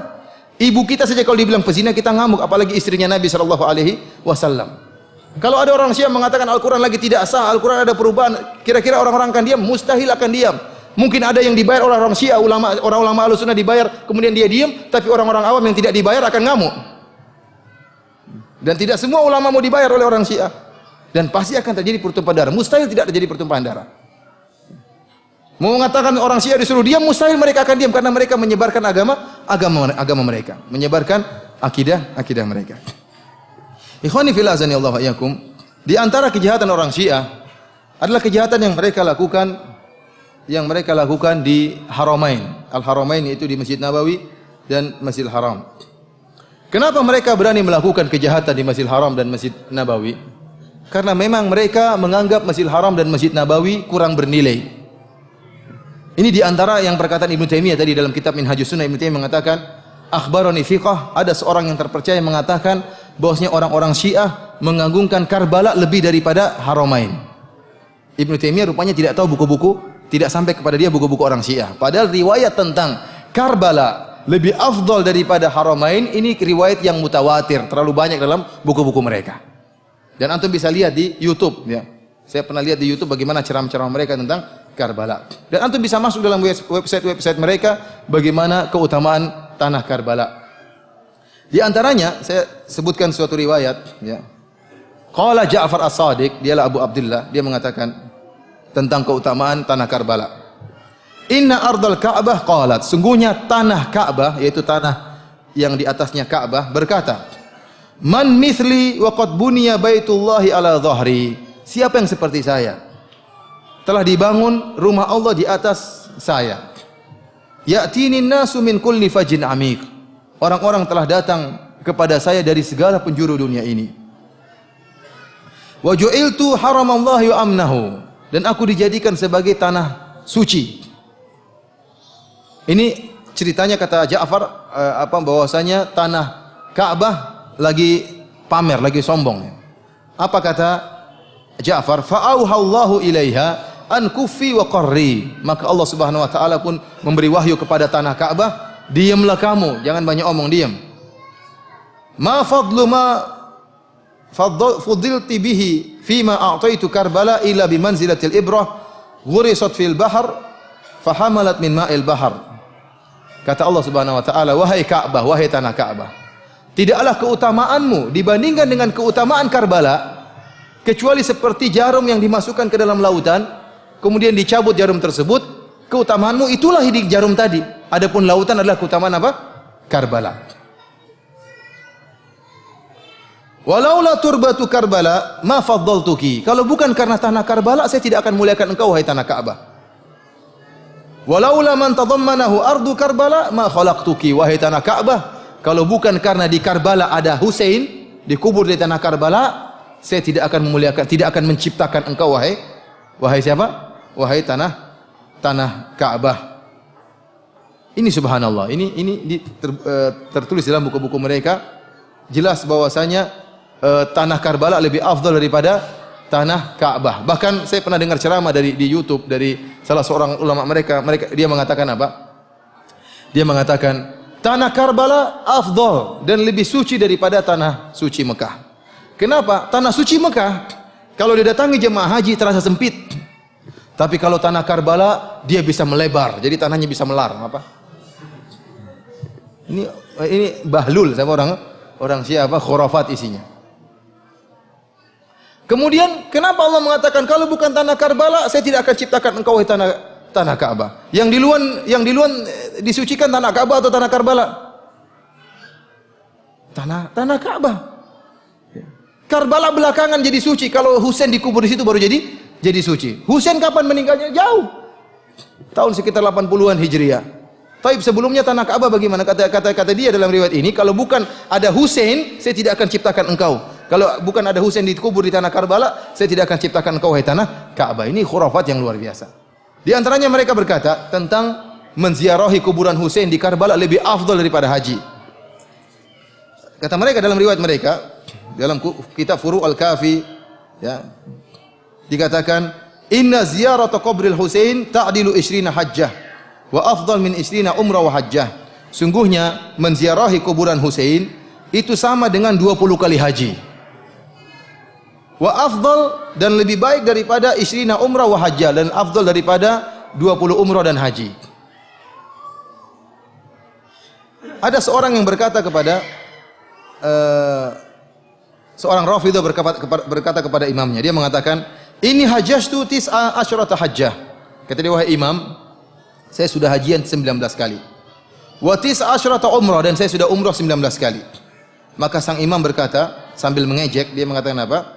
Hujjatan ukhra wa tamir umratan ukhra tuktab laka ziyaratu qabril Husain alaihi salam. Kalau begitu tambah lagi satu hajimu dan tambah lagi satu umrahmu supaya kau dicatat seperti menziarahi kuburan apa? Husain. Ya ikhwan, di sini antum lihat jelas bahwasanya mereka merendahkan tanah suci haram dan Mekah dan Madinah.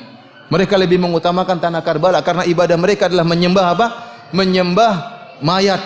Ibadah mereka adalah menyembah manusia. Sampai ada antum lihat di YouTube bagaimana ya perkataan seorang tentara Bashar al-Assad yang akan meninggal sudah sakaratul maut, dia masih mengatakan apa? Dia masih mengatakan labbaik ya Zainab, labbaik ya Husain, ya Ali madad. Antum lihat di internet ada. Sudah berdarah berlumuran darah dia mengatakan, aku penuhi panggilanmu wahai Zainab. Bukan labbaik Allahumma labbaik, aku penuhi panggilanmu ya Allah, tapi apa? Labbaik ya Husain, labbaik ya Zainab, ya Ali madad, wahai Ali pertolonganmu. Dan ini sering kalau kita tawaf di Ka'bah mereka mengatakan al-madad ya Ali, al-madad ya Husain, al-madad pertolonganmu. Bukan minta kepada Allah tapi kepada Ali dan Husain dan teman-temannya. Ini kesyirikan yang nyata. Kesyirikan yang nyata, meminta kepada mayat bukan minta kepada Allah Subhanahu wa taala. Allah mengatakan, "Amma yujibul muttarra idza da'ah." Siapa yang bisa menyelamatkan orang-orang dalam keadaan kondisi terdesak kecuali Allah Subhanahu wa taala. Dan saya sering sampaikan logika kepada sebagian ikhwah. Sekarang ya ikhwan ya, di antara yang menunjukkan bahwasanya tawasul meminta kepada mayit merupakan syirik akbar ya. Sekarang sebagai logikanya contohnya gini. Antum sekarang misalnya ingin meminta sesuatu di Bapak Presiden misalnya. Tapi antum tahu kalau antum minta presiden langsung tidak akan diterima. Karena presiden tidak kenal antum. Dan antum tahu ada seorang menteri yang bisa memberi syafaat kepada antum, minta kepada presiden. Akhirnya antum pergi ke menteri tersebut. Antum mengatakan, Pak Menteri, tolong saya Pak Menteri, sampaikan presiden, Pak Menteri, saya begini-begini Pak Menteri, saya ada kondisi dalam keadaan darurat Pak Menteri, saya sangat butuh, tolong sampaikan kepada presiden, dan seterusnya. Antum merengek kepada menteri tersebut. Saya tanya sama antum, waktu antum merengek sama menteri tersebut, kerendahan antum kepada menteri atau kepada presiden? Kepada siapa? Menteri atau presiden? Kepada menteri. Bahkan bisa jadi presiden antum lupakan. Bisa jadi presiden antum apa? Lupakan. Benar-benar antum merendah dan merengek kepada sang menteri. Itulah yang terjadi kepada para penyembah kubur. Tatkala mereka ya wali, ya ini, minta, benar-benar mereka lupa kepada Allah, seakan-akan kunci pengabulan daripada wali tersebut. Kalau wali bilang na'am, akan turun mandat dari presiden. Kalau wali bilang iya, akan turun. Wali ridha, maka akan turun otomatis mandat dari presiden. Sehingga kerendahan mereka, kehinaan mereka kepada penghuni kubur. Inilah kesyirikan yang nyata. Ibadah orang-orang Syiah adalah penyembah terhadap penghuni kubur, kepada Husain, kepada Ali dan yang lainnya. Kita katakan Ali dan Husain dan adalah wali-wali Allah Subhanahu wa taala, namun mereka tidak berhak untuk disembah. Jangankan Ali dan jangankan Husain, Isa bin Maryam, seorang nabi yang lebih mulia daripada Ali dan Husain dan yang lainnya, tidak berhak untuk diibadahi, apalagi sekedar wali-wali seperti itu. Ikhwani fil azani Allah yakum, karena mereka merendahkan tanah suci Mekah dan Madinah, sehingga mereka berani berbuat onar di Mekah dan Madinah. Ibnu Katsir rahimahullah menyebutkan kisah bagaimana yang dilakukan kejahatan yang dilakukan oleh orang-orang Qaramidhah, ya, Abu Tahir Ar-Rafidhi, yang dia menghadang para jemaah haji kemudian merampas harta mereka. Dihadang jemaah haji, dirampas harta mereka. Ini orang Syiah. Kemudian bagaimana dia juga mencuri, mencongkel Ka'bah, mencongkel apa namanya? Hajar Aswad, kemudian dibawa lari selama 23 tahun, dibawa kabur. Sampai tatkala ada seorang atau raja dari Mekah kemudian minta agar dikembalikan Hajar Aswad tersebut dengan memberikan uang kepada diri, tidak mau, bahkan diperangi dan dibunuh raja tersebut. Namun akhirnya tatkala mereka terus mendapatkan bencana dan bencana dan bencana, akhirnya dikembalikanlah Hajar Aswad tersebut ke Ka'bah. Kemudian yang terjadi di zaman sekarang ini juga, ya, seperti yang disebutkan oleh berita Arab Saudi, ya, pada tahun 1406 Hijriah atau tahun 1986 Hijriah, ya, televisi Saudi menyebutkan tentang gambar-gambar dinamit yang dibawa oleh orang-orang Syiah Rafidhah. Ya, mereka ingin buat makar bagi jemaah haji. Namun ketangkap oleh apa? Pemerintah Arab Saudi. Di antaranya juga seperti kasus terowongan Mina yang menyebabkan banyak orang terbunuh. Yang melakukan siapa? Orang Rafidhah juga. Yang buat gas sehingga membuat orang gaduh dan kalang kabut sehingga banyak yang bertindis-tindisan akhirnya meninggal dunia. Kemudian juga di masa depan. Di masa depan kalau Imam Mahdi mereka keluar, juga sangat-sangat apa yang akan dia lakukan terhadap jemaah haji di Mekah dan di Madinah. Disebutkan dalam buku mereka, dalam kitab Al-Ghaibah Lit-Tusi, dia mengatakan idza qamal mahdi hadamal Masjidil Haram. Kalau Mahdi muncul, dia akan hancurkan Masjidil Haram.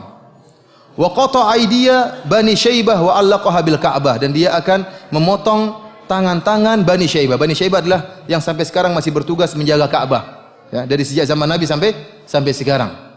Kata dia, Al-Mahdi kalau muncul maka tangan-tangan mereka akan dipotong, penjaga Ka'bah tersebut. Kemudian tangan-tangan kaki mereka ini akan digantung di Ka'bah dan akan ditulis pada gantungan tangan dan kaki mereka itu haula'i saraqatul Ka'bah, mereka ini pencuri Ka'bah.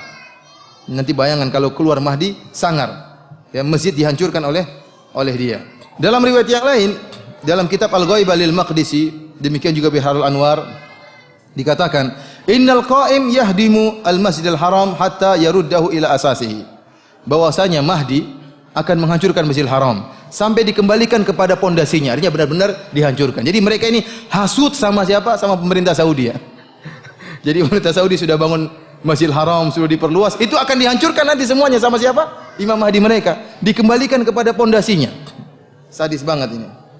Ikhwani fillah azani Allah yakum. Oleh karenanya tidak heran jika mereka berani melakukan kriminal di Masjidil Haram dan Masjid Nabawi, ya. Bahkan terakhir berita yang saya dapat bagaimana orang-orang Iran membagi-bagikan permen yang isinya obat mandul, ya, mereka bagikan kepada Ahlus Sunnah. Ini sudah saya dengar sekitar 6 tahun lalu. Pertama kali saya bawa istri saya ke Madinah, saya bawa anak-anak ke masjid, maka teman saya melarang, katanya, Firanda hati-hati, Kamu jangan bawa anakmu ke Masjid Nabawi. Hati-hati, nanti ada orang Iran bagi-bagi apa namanya? Bagi-bagi permen obat mandul. Saya dalam hati saya, orang ini khurafat ya. Terlalu suudzon. Bagi saya dia terlalu suudzon. Di zaman tersebut belum ada pembunuhan-pembunuhan seperti seramai sekarang ini. 7 tahun lalu ya, belum ada. Belum ada pembantian, belum ada YouTube sebagaimana seramai sekarang ini. Saya tidak membenarkan perkataan dia. Sekarang baru terbukti. Ternyata ada orang Iran ditangkap di Masjid Nabawi karena membagikan permen yang isinya obat apa? Obat mandul. Agar Ahlus Sunnah nanti ke depan sedikit jumlahnya sehingga mudah untuk diserang kalau muncul Imam Mahdi. Jadi Imam Mahdi yang akan muncul nanti sangat sangar. Imam Mahdinya orang-orang Syiah.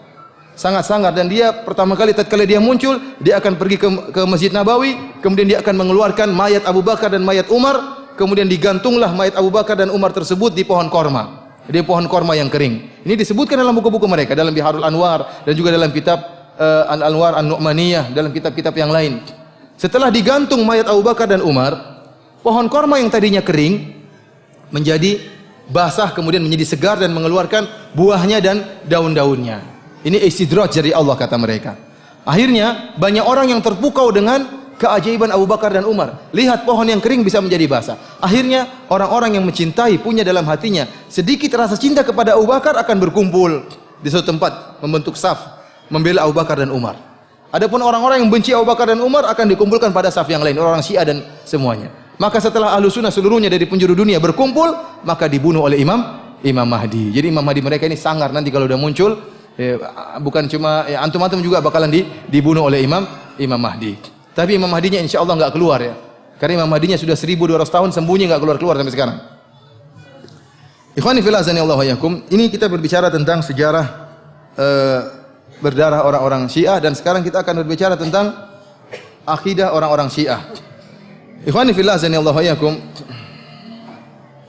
Di antara kekhususan orang-orang Syiah, ini kerusakan akidah orang Syiah yang tidak dimiliki oleh firqah-firqah sesat yang lainnya adalah meyakini Al-Quran tidak otentik, Al-Quran kurang. Al-Quran terjadi perubahan. Para ulama ahli firqah-firqah dalam buku-buku mereka seperti saya sebutkan, seperti Maqalatul Islamin, ya, aqaid apa namanya, aqidah 73 firqah, dalam kitab Al-Farqu Bainal Firaq, dalam kitab Al-Milal wan Nihal karya Syahristani, dalam kitab misalnya An-Nihal fil Milal wal Ahwa, ya, karangannya Ibnu Hazm. Mereka menyebutkan banyak firqah, di antaranya firqah Khawarij, di antaranya firqah Mu'tazilah, di antaranya firqah Murji'ah, dan cabang-cabangnya di antaranya firqah Rafidhah, firqah Syiah. Namun seluruh firqah-firqah sesat yang ada dalam Islam semuanya mengakui bahwasanya Al-Quran itu otentik, tidak ada perubahan. Semuanya. Hanya saja mereka sesat dari sisi penafsiran Al-Quran. Tapi mereka mengakui Al-Quran tidak ada perubahan. Al-Quran itu murni dijaga oleh Allah. Mereka mengakui firqah sesat manapun, kecuali orang-orang Syiah. Orang-orang Syiah ini satu-satunya firqah yang menyatakan Al-Quran ada perubahan. Ini akidah spesialnya orang-orang apa? Syiah, yang tidak dimiliki oleh firqah-firqah sesat yang lainnya. Dan ini benar-benar mereka nyatakan dalam buku-buku mereka. Bahkan riwayat tentang telah terjadi perubahan terhadap Al-Quran, ribuan riwayat, tidak mungkin mereka tolak. Dan termaktub dalam buku-buku terkenal mereka seperti Al-Kafilul Kulaini, kemudian Biharul Anwar, dan kitab-kitab topnya milik orang Syiah semuanya menyatakan Al-Quran tidak otentik lagi. Oleh karena tatkala Ibnu Hazm rahimahullah berdebat dengan orang-orang Nasrani, kemudian Ibnu Hazm membuktikan bahwasanya dalam Injil itu ada perubahan, tidak otentik lagi karena ada tangan-tangan manusia yang merubah Injil. Disebutkan kontradiksi antara yang terdapat dalam Injil disebut oleh Ibnu Hazm, membuat orang-orang Nasrani bungkam, tidak bisa berbicara, mengakui bahwasanya Injil telah terjadi perubahan.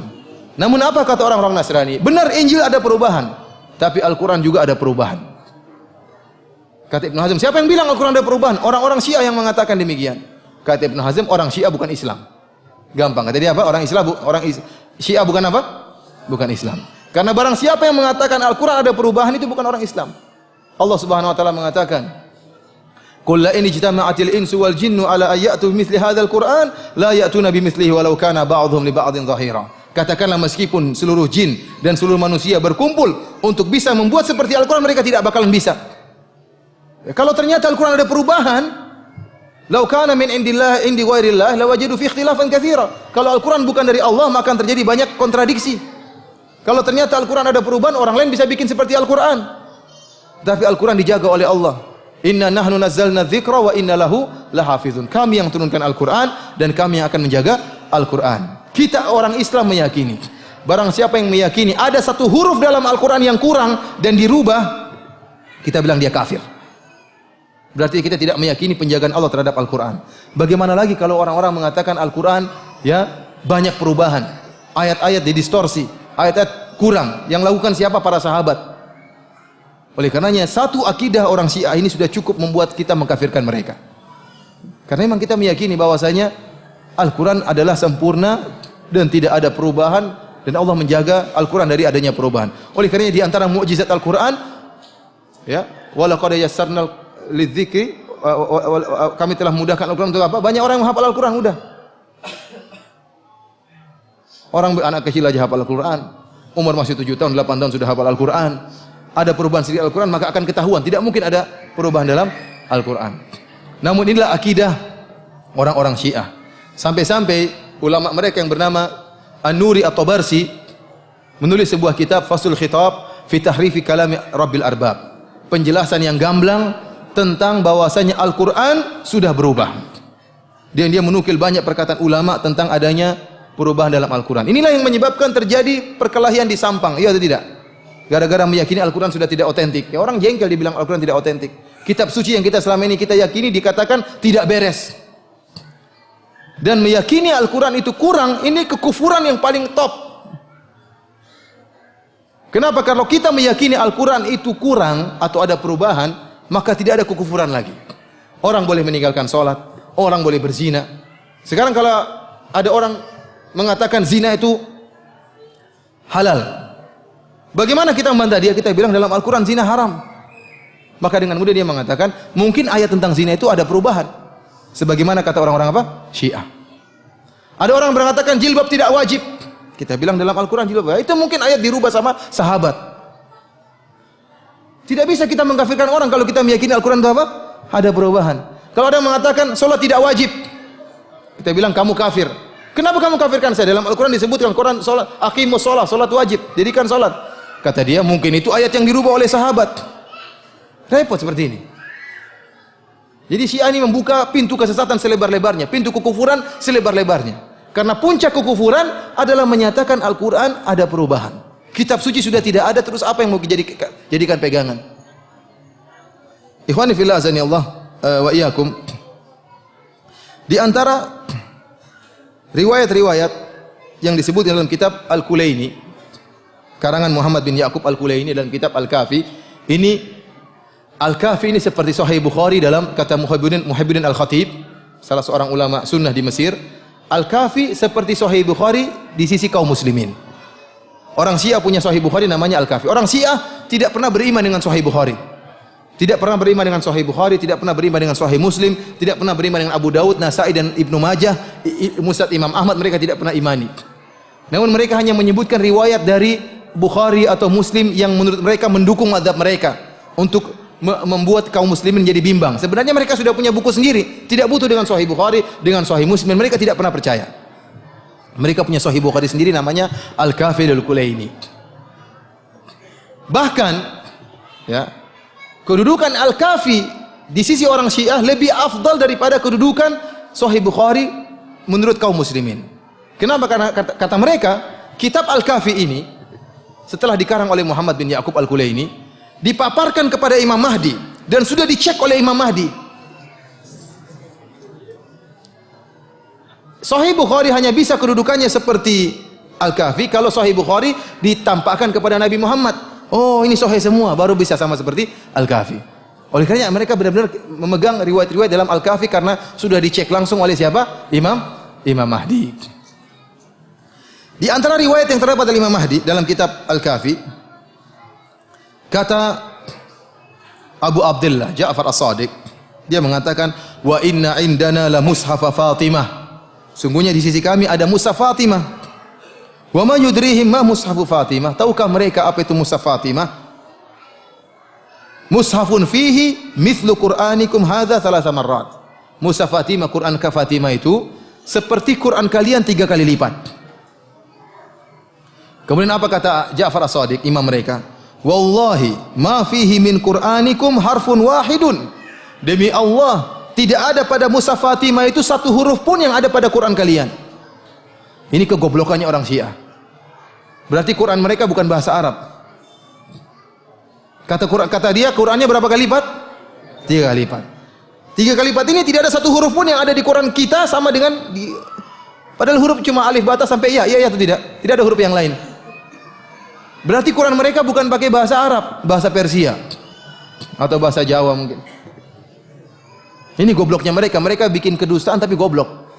Kalau mereka mengatakan Quran kami 3 kali lipat dari Quran kalian, cukup, selesai. Tapi mereka bodohnya nambah, kata mereka tidak ada satu huruf pun dalam Quran kita ada pada Quran kalian. Terus pakai huruf apa kalau gitu? Di antara riwayat yang mereka katakan juga dari Abu Abdullah, dari Ja'far As-Shadiq juga, dia mengatakan apa? Innal Qur'an alladzi ja'a bihi Jibril ila Muhammadin 17,000 ayat.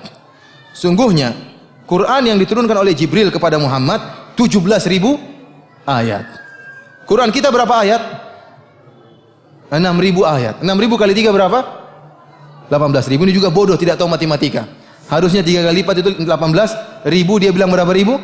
17.000. Bahkan Dr. Al-Qazwini, salah seorang ulama Syiah abad ini, salah seorang ulama kontemporer Syiah, dia memberi contoh tentang ayat yang kurang.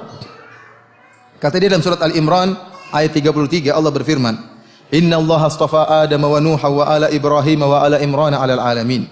Sungguhnya Allah telah memilih Adam dan Nuh dan keluarga Ibrahim dan keluarga Imran di atas alam semesta, dalam segala umat, di atas segala umat. Kata dia, ada ayat yang dikurangi oleh para sahabat. Harusnya Allah berfirman, Inna Allah astafa Adam wa Nuhan wa ala Ibrahim wa ala Imran wa ala Muhammadin alal alamin. Sungguhnya Allah telah memilih Adam dan Nuh dan keluarga Ibrahim dan keluarga Imran dan keluarga Muhammad Ahlul Bait di atas seluruh umat manusia. Ini kata dia contoh adanya kekurangan dalam Al-Qur'an. Ikhwani fillah azani Allah wa iyyakum. Inilah keburukan orang-orang Syiah sehingga mereka mengatakan Al-Qur'an terjadi penyimpangan. Kenapa mereka dengan tega menyatakan Al-Qur'an terjadi perubahan? Ya. Bahkan sebenarnya Al-Quran 17.000 ayat. Berarti dikurangi sekitar berapa? 11.000 ayat sudah hilang, ya enggak? Yang tertinggal berapa? 6.000 ayat. Kata mereka Al-Quran harusnya berapa ayat? 17.000 ayat. 17.000 ayat itu berkurang tinggal berapa? 6.000 ayat. 6.000 ayat itu bermasalah. Sudah dikurangi, dirubah-rubah, diacak-acak oleh para sahabat. Dan orang-orang Syiah sering bertakiyah, mereka mengatakan itu Wahabi saja yang mengatakan Al-Quran itu kurang. Itu kedustaan mereka. Quran kami sama dengan Quran kalian. Lihat kami baca Quran kami. Itu bohongnya orang-orang Wahabi. Ini takiyahnya orang-orang apa? Syiah. Kita bilang yang benar, yang kamu baca memang Quran sama dengan Quran kami. Karena memang mushaf Fatimah itu cuma hayalan, khurafat tidak ada. Karena mereka meyakini Quran mereka lagi dibawa sama Imam Mahdi. Ya. Capek bawa 3 jilid mungkin berapa? Sembunyi dalam gua tidak keluar-keluar bawa Al-Quran. Nanti kita akan lihat dia bukan cuma bawa Al-Quran, Taurat, Zabur juga dia bawa semuanya. Capek dia mungkin belajar 1200 tahun belajar Al-Quran, Taurat, Injil, Zabur, Suhuf Ibrahim dan Musa semua ada sama dia. Jadi memang tidak ada mushaf Fatimah di sini, mereka tidak ada. Cuma yang jadi masalah, benar Quran kami sama dengan Quran kalian, tetapi keyakinan kami terhadap Al-Quran tidak sama dengan keyakinan kalian terhadap Al-Quran. Orang Iran kalau di Madinah, mereka juga baca mushaf Madinah cetakan Saudi. Memang boleh sama yang dibaca, tapi keyakinan berbeda, tidak sama keyakinan kami dengan keyakinan kalian terhadap Al-Quran. Keyakinan kami Al-Quran sempurna, tidak ada kekurangan. Keyakinan kalian terhadap Al-Quran tidak sempurna, ada kekurangan dan ada perubahan. Sebagaimana Allah kami dengan Allah kalian sama, tapi keyakinan kami terhadap Allah berbeda. Nabi Muhammad sama, Nabi Muhammad kamu dengan Muhammad kami. Tetapi keyakinan kami terhadap Nabi Muhammad tidak sama dengan keyakinan terhadap Nabi Muhammad. Alinya kami sama dengan alinya kalian. Sama atau beda? Sama, tidak ada bedanya. Tapi keyakinan kami terhadap Ali tidak sama dengan keyakinan kalian terhadap Ali bin Abi Thalib radhiyallahu taala anhu. Dan yang lebih menyedihkan ikhwani fillah azanillahu, orang-orang Syiah, ya, selain mereka menyatakan Al-Quran sudah terjadi perubahan, ini sudah cukup membatalkan mereka.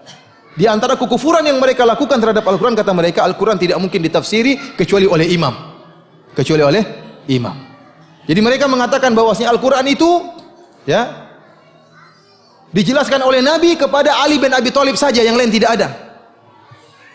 Kemudian dari Ali bin Abi Thalib kepada imam berikutnya, kepada Hasan, kemudian kepada Husain, kemudian kepada Muhammad Al-Baqir, kemudian kepada Ja'far As-Shadiq, sampai kepada Imam 12 sekarang yang lagi sembunyi di Sirdab. Sehingga mereka mengesankan bahwasanya ada agama Ahlul Bait. Ini yang sering masyarakat tertipu. Mereka mengatakan agama kita Ahlul Bait. Kita yang lebih ngerti tentang agamanya Rasulullah SAW karena kita Ahlul Bait.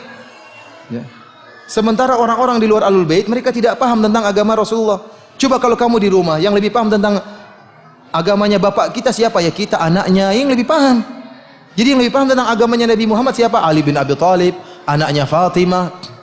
Orang awam langsung termakan. Oh iya benar ya. Berarti ada agama khusus Ahlul Bait. Seakan-akan ada agama khusus Ahlul Bait, ada agama di luar untuk selain Ahlul Bait. Ini kedosaan besar. Kita bilang, ya akhi, kalau memang yang tinggal di rumah Nabi lebih paham tentang agama Nabi, kalau gitu Aisyah yang lebih paham. Lebih banyak dengan siapa? Apakah Nabi lebih banyak bersama Aisyah atau bersama Fatimah? Lebih sering bersama siapa Nabi? Sama Aisyah istrinya. Lebih sering bersama Aisyah daripada Fatimah dan Ali. Ali menikah sama Fatimah sudah tinggal di rumah yang lain. Harusnya yang lebih ngerti agama Aisyah daripada kalian-kalian ini. Kemudian apakah Ahlul Bait cuma orang-orang Syiah? Banyak Ahlul Bait yang Ahlus Sunnah banyak. Yang tidak berpemahaman seperti kalian. Jadi mereka mengesankan bahwasanya ada agama khusus buat Ahlul Bait. Ini tidak benar, tidak benar. Rasulullah SAW diutus oleh Allah rahmatan lil alamin untuk seluruh umat. Wa anzalna ilaika dzikra litubayyana lin-nas ma nuzila ilaihim. Kata Allah Subhanahu wa taala, kami turunkan kepada engkau wahai Muhammad Al-Qur'an litubayyana lin-nas, agar engkau wahai Muhammad jabarkan kepada seluruh manusia. Jadi tidak ada agama khusus buat satu orang, dua orang, tidak ada. Agama ini apa namanya? Untuk semuanya. Untuk semuanya. Rasulullah SAW mengatakan, nadarallahu imra'an sami'a maqalati fa'au'aha fawa'aha. Ya. Kemudian kata Nabi SAW, farubba muballaghin au aminas sami' atau afqahu minas sami' atau kama qala Nabi SAW. Ya. Kata Nabi SAW, semoga Allah memberikan cahaya kepada orang yang mendengar perkataanku kemudian dia sampaikan kepada yang lainnya. Memang agama ini untuk disebarkan, bukan untuk sekedar agama khusus Ahlul Bait. Ini adalah khurafat yang didengung-dengungkan oleh orang Syiah. Sekarang seakan-akan Nabi mengkhususkan Ali bin Abi Thalib dengan ilmu tertentu yang tidak diberitahukan kepada para sahabat yang lain. Ini kedustaan besar. Ini ketidakadilan. Seakan-akan yang masuk surga hanya Ahlul Bait. Terus kita yang bukan Ahlul Bait bagaimana? Yang anaknya Pak Ijo dan Pak Imin ini bagaimana? Ikhwani fillah azanillahu alaikum, ini di antara khurafat yang mereka lakukan. Pertama, mereka mengatakan Al-Qur'an sudah tidak otentik. Yang kedua, mereka mengatakan Al-Qur'an tidak mungkin ditafsiri kecuali oleh imam. Sekarang imammu mana kok belum muncul-muncul? Nah, mereka punya riwayat dari imam-imam sebelumnya. Oleh karena saya katakan tadi, riwayat mereka paling top bukan kepada Nabi tapi kepada imam. Antum buka kitab Al-Kafilul Kulaini, semuanya qala Ja'far As-Shadiq, qala Abu Abdullah, bukan qala Muhammad sallallahu alaihi wasallam. Kenapa? Karena untuk sampai kepada Muhammad harus lewat sahabat, iya enggak? Sahabatnya kafir semua ya. Sudah riwayat enggak usah sampai. Kalau gitu riwayat tidak sampai kepada Muhammad, sampai aja kepada imam mereka. Karena bagaimana mereka bisa meriwayatkan riwayat sampai ke Rasulullah kecuali melewati apa? Para sahabat. Sementara para sahabat semuanya apakah? Kafir. Kalau gitu riwayat mereka cuma sampai kepada imam-imam mereka. Oleh karenanya mereka mengatakan, jika imam telah berkata hujjah, imam itu seperti Nabi. Bahkan imam itu langsung dari Allah Subhanahu wa taala. Oleh karenanya bagaimana mau sama agama kita dengan agama mereka? Agama kita adalah agamanya yang dibawa oleh Muhammad sallallahu alaihi wasallam, agama mereka adalah agamanya imam. Makanya mereka dikatakan dengan Syiah al-imamiyah. Syiah yang meyakini masalah keimaman. Bahwasanya imam merupakan rukun Islam dan imam bisa mengkhususkan Al-Qur'an dan imamlah yang paham tentang Al-Qur'an. Tidak ada yang bisa paham kecuali qayyim, kata mereka. Tidak ada yang paham tentang Al-Qur'an kecuali imam dari imam-imam mereka. Dari sini kita paham bagaimana kebatilan mereka terhadap pemahaman terhadap Al-Quran. Dan ingatlah, kita tidak bakalan bisa nyambung kalau berdebat dengan mereka. Mustahil antum bisa berdebat dengan mereka. Kenapa? Kalau antum mendatangkan ayat, ini ayatnya begitu, mereka bukan begitu tafsirnya. Itu tafsiran kalian. Tafsiran Ahlul Bait tidak seperti itu. Tidak bakalan nyambung. Inna Allah ya'murukum an tathbahu baqarah. Allah mengatakan, Nabi Musa berkata, sungguhnya Allah memerintahkan kalian untuk menyembelih sapi. Kata mereka sapi adalah Aisyah. Gimana nyambungnya? Bisa nyambung kalau mereka. Kita gimana nyambungnya? Sapi di zaman Bani Israel kok Aisyah? Mereka bisa nyambung. Kata mereka misalnya, marajal bahraini yaltaqiyan bainahuma barzakhun la yabghiyan. Ya. Bahwasanya ada dua lautan apa? Yang bertemu. Kata mereka dua lautan ini adalah Fatimah dan Ali. Bainahuma barzakhun la yabghiyan, di antara keduanya ada halangan sehingga kedua laut ini tidak bisa bertemu. Katanya halangan tersebut adalah Nabi Muhammad sallallahu alaihi wasallam. Ini tafsiran ngaco. Berarti dua laut tidak bisa bertemu, berarti Ali enggak pernah ketemu sama Fatimah ya. Tapi mereka ini laut ditafsirkan Ali dan Fatimah. Tafsiran-tafsiran tidak nyambung. Tapi menurut mereka itulah tafsiran mereka. Antum tidak bisa berdebat sama mereka karena meskipun taruhlah kita sama-sama sepakat Al-Qur'an otentik, tafsirannya bakalan berbeda. Mereka punya tafsiran kebatinan seperti tadi. Yakhruju minhuma lu'lu' wal marjan, keluar dari lautan tersebut lu'lu' wal marjan. Ya. Maksudnya Hasan dan Husain. Repot seperti ini. Tafsiran mereka yang kacau balau itu terdapat dalam buku-buku mereka. Oleh karena ikhwani fillah sallallahu alaihi tatkala keyakinan kita terhadap sumber agama kita yaitu Al-Qur'an berbeda, bagaimana mungkin kita bisa bersatu dengan orang-orang Syiah, ya? Tatkala kita mengatakan lihatlah Aisyah radhiyallahu taala anha dibela oleh Allah dalam Al-Qur'an. 15 ayat Allah turunkan untuk menyatakan Aisyah bukan pezina. Kata mereka itu bukan Aisyah yang dimaksud Allah tapi Zainab. Repot seperti itu. Enggak bakalan nyambung, benar ini. Tidak bakalan nyambung dengan mereka. Dan jangan pernah berharap bersatu dengan mereka.